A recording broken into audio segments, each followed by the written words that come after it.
আসলে বলাই হয় নাই। আমাদের কাউসার আহমেদ কাজল বড় বিএনপির অন্যতম সদস্য কাউসার আহমেদ কাজল নামে একটা ফাউন্ডেশন তৈরি করেছেন বিগত অনেকদিন আগে।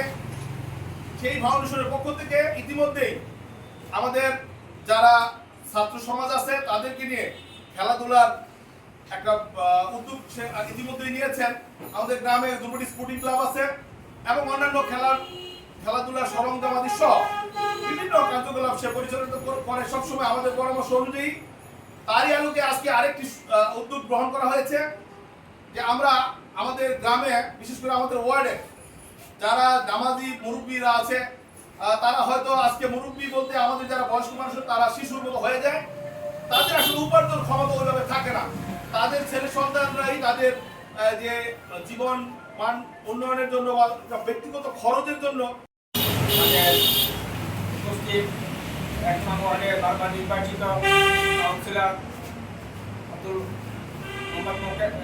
মোহাম্মদ আকন্দ, আমাদের 1 নং ওয়ার্ড বিএনপির সম্মানিত সভাপতি জনাব ফজলু ভাই, উপস্থিত কালীগঞ্জ পৌর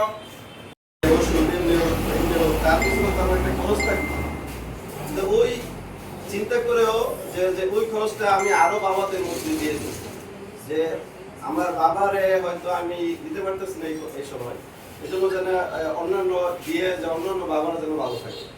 আসলে এই উদ্দেশ্যের কারণেই আসলে এটা করা। তো আমার জন্য দোয়া করবেন যেন এটা আরো ভালো বেশি মানুষকে দিতে পারি। এটা আমাদের জন্য আমার জন্য দোয়া করবেন। সবাইকে ধন্যবাদ। আজকের এই ছোট্ট পরিসরে সম্মানিত বারবার নির্বাচিত মোফাজ্জল হোসেন মোমেন এবং পৌর বিএনপির সম্মানিত সদস্য জনাব কাজল ভাই এবং 1 নম্বর ওয়ার্ডের সম্মানিত সাংগঠনিক সম্পাদক সম্মানিত সভাপতি জনাব মাদারুল ইসলাম বিপ্লব এবং অন্যান্য নেতৃবৃন্দ,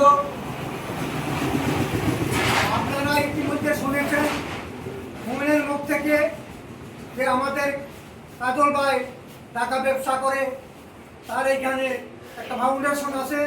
সেই ফাউন্ডেশনের পক্ষ থেকে সে এখানে যারা 5 ওয়াক্ত নামাজ পড়ে মসজিদে তাদের সাহায্যার্থে এবং তারা অত্যন্ত বৃদ্ধ মানুষ, তাদের দেখাশোনা করার মতন কেউ নেই, তাই সে তার পক্ষ থেকে ফাউন্ডেশনের পক্ষ থেকে সে এই ছোট্ট পরিসরে 500 টাকা করে অনুদান দিচ্ছেন বয়স্ক ভাতা এবং ভবিষ্যতে আগামী দিনে ফাউন্ডেশনের মাধ্যমে আরো বড় পরিসরে করা যায় কিনা, শুধু আমাদের ওয়ার্ড ছেড়ে আমরা আরো যাতে এটা বিস্তার করতে পারি আশেপাশের গ্রামের মধ্যে, সেই ইচ্ছেটুকু আমাদের আছে।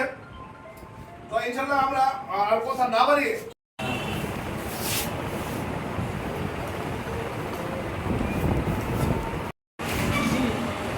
দিতে আছে, ঠিক আছে।